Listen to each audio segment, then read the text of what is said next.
Okay, let's unpack this. We've got a fascinating collection of thoughts here on Kadir Kubaşyk's art, mainly through the lens of curator Lara Kubaşyk, which you brought to us. Right. Our goal today, really, is to get to the heart of what makes his artistic vision tick. Think of it as your shortcut, A way in. Exactly. We'll touch on his basic ideas, minimalism, abstraction, those philosophical themes. Ancient Greece comes up too. Yeah. Greece, time, space, digital tech, AI, any social critiques, Yeah. and that whole identity question. Let's dive in. Well, the first thing that jumps out is just how many different things feed into his work. You've got existentialism, obviously, minimalism, abstraction. And that Greek thought you mentioned. Yeah, ancient Greek philosophy, all mixed together. It's almost like he uses the rational discipline of something like the Bauhaus aesthetic. That clean, simple expression. Precisely. To talk about these really complex philosophical or even logical problems. Right, so the minimalism and abstraction, they're not just stylistic choices. They're tools for him. Exactly. Tools to simplify, to get at the core of these big, heavy questions he's wrestling with. Like the existential stuff. Yeah, think about exploring individual identity, those big why are we here questions. He uses abstract forms, symbols. To investigate the essence of existence. Right. Art as a way to probe humanity's place in the universe. In the Greek angle, you mentioned Aristotle's logic, Homer. How does that fit? It's this fascinating balance, logic and rationality on one side, but then the mythological themes on the other. It creates this really deep intellectual and emotional experience. You see it in the geometry, maybe. The symbols. Definitely. Right. Visually, it's all about clarity, simplicity, but it's dense with symbols. He wants you to look deeper than just the surface beauty. And he's not stuck in the past either. He's using digital tools, AI. Which is crucial. They play a huge creative and conceptual role, expanding how he can express things, letting him ask these philosophical questions in new ways. Okay, so back to minimalism for a second. It's about stripping away the non-essential. Totally. Rejecting the unnecessary to reveal the essence. It's less an aesthetic choice and more a deep philosophical position. Finding meaning beyond just the details we see. Exactly. Guiding you towards these fundamental existential realities. It shifts you from just looking into actively thinking, engaging intellectually. Right. There's deep meaning behind those simplified forms, saying the most with the least, And abstraction fits in there too. Reshaping reality, not just copying it. Yeah, finding the abstract truth beneath the surface. It's an intellectual move, this desire to reach a reality beyond just the visible. So moving to a deeper level of meaning. And when you put them together, minimalism and abstraction, it kind of directs you, the viewer, back into your own inner world to find meaning. So the art becomes less of an object and more of a prompt. A tool for philosophical questioning about existence, yeah. It creates the space for, pure meaning to emerge. Exploring your own simplest existence. Which brings us to his themes. Existence, identity, nature. And he's not just showing them, he's questioning them. Using that abstract, minimal language to ask about the meaning of life, our purpose. That simplicity leads to some profound places. It invites you to reconsider your own existence and identity, too. It often seems kind of vague or blurred in his work. Like it's not a fixed thing. Exactly. Identity is something constantly changing, That tension between social norms and our own awareness. He makes you confront your own questions about who you are. And nature. Yeah. It's not just trees and mountains, it's symbolic. A mirror for our inner nature. Often shown kind of deformed or reshaped by us, illustrating maybe our alienation from nature and from our own essence, too. So that distorted nature becomes a critique. A philosophical critique of modern human alienation, yeah. Combining these themes creates this really powerful, sincere existential questioning.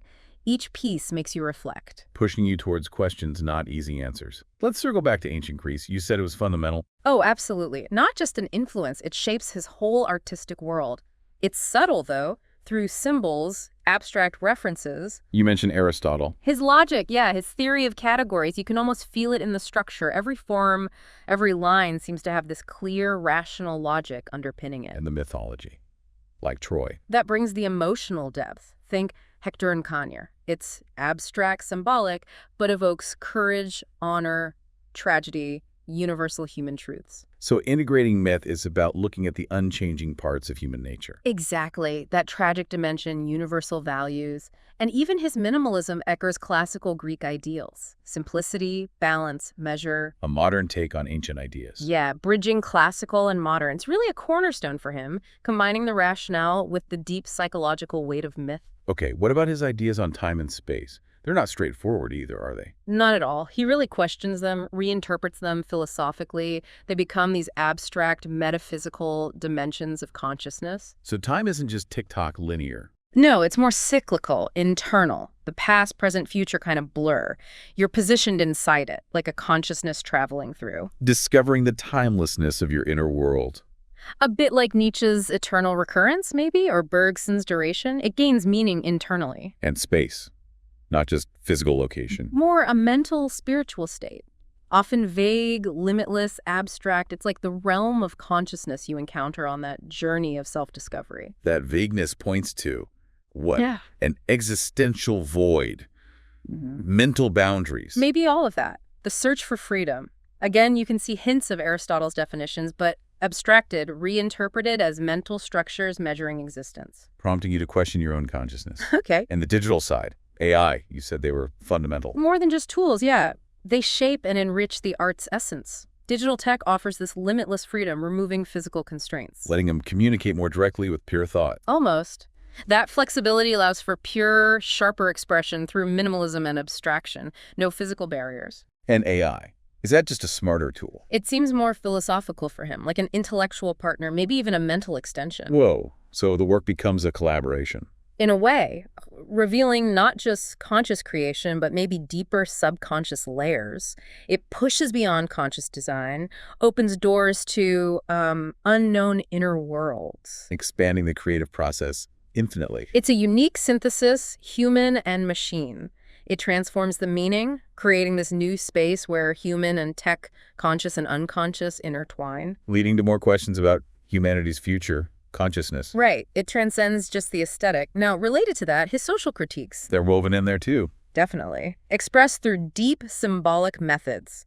Critiquing modern superficiality, consumer culture, loss of identity, alienation from nature. How does that come across through those blurred figures? Yeah, symbolizing that loss of meaning, detachment. The vague forms make you question your own identity and social position. And the minimalism fights against consumer culture. Symbolically, yes. Rejecting the exaggerated, the artificial. It's like a protest for true meaning against superficial values. And the distorted nature images critique our alienation. Strongly symbolizing how we've damaged nature and, by extension, our own inner nature. It makes you question your relationship with both. Even geometric forms can suggest societal limits. Restrictions, norms, pressures on freedom, lines, circles, showing how society can confine the individual. It's subtle but powerful.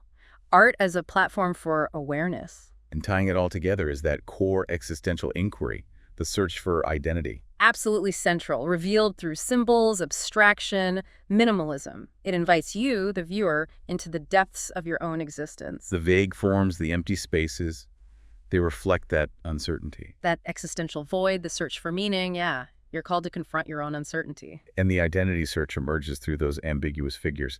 Genderless, timeless. Symbolizing the modern identity crisis, the search for belonging, reminding you identity isn't fixed, it's a process, a struggle. So each piece invites you beyond just looking. To engage with your own inner issues. The meaning shifts depending on your own experiences. It's a philosophical journey. So what's the intended communication here? What does he want from the viewer?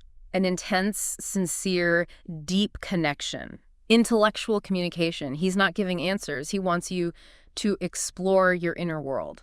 Putting the viewer in an active role. Exactly. You discover and create meaning within yourself. It's about questioning your own existence, identity, meaning of life. So when you walk away, the experience should be rich, transformative, spiritually, intellectually, an internal reckoning, confronting hidden thoughts, existential questions, a journey of self-awareness. Those kinds of emotions might come up. Inner tension, maybe. Intellectual intensity, spiritual depth. It leads you to start asking questions about your own life, not find easy answers. So sincere, deep, powerful communication. aiming for you to leave deepened, filled with questions. Art as something that transforms and gives meaning to life. How does all this place him as a contemporary artist? Where does he fit? Well, his background, art, design, philosophy, gives him this really deep interdisciplinary foundation. It elevates the work beyond just aesthetics. He's concerned with the big philosophical issues. Right, and unlike many contemporaries, he uniquely combines that philosophical basis with intellectual depth and minimalist abstraction. Offering more than just a visual experience. You don't just look at his work. Mm. You read it, understand it, reflect on it. His genius, perhaps, lies in erasing the boundary between art and philosophy. The artwork as a philosophical manifesto. In a way, presenting fundamental life questions in aesthetic form, but with powerful philosophical dimensions. He's like a modern Renaissance figure integrating philosophy and art. A unique synthesis of classic and modern thought and form, tech and sensitivity. Positioning him as a truly contemporary artist and philosopher, understanding his time and expressing it uniquely, he'll likely influence future generations too. Now, inevitably, with work this challenging, there might be misunderstanding or even envy. Oh, sure. It's almost inevitable for innovative, profound artists. Often, the root cause is that the work is just ahead of its time, beyond ordinary comprehension. It shakes things up, challenges norms. Poses a threat to those stuck in conventional thinking. Not understanding can be a kind of escape, because understanding means questioning your own existence. And those who are envious. They often recognize the value most acutely, but instead of facing their own limitations, they try to undermine it. History shows that doesn't really work in the long run. Their negativity almost proves the art's power. In a strange way, yes.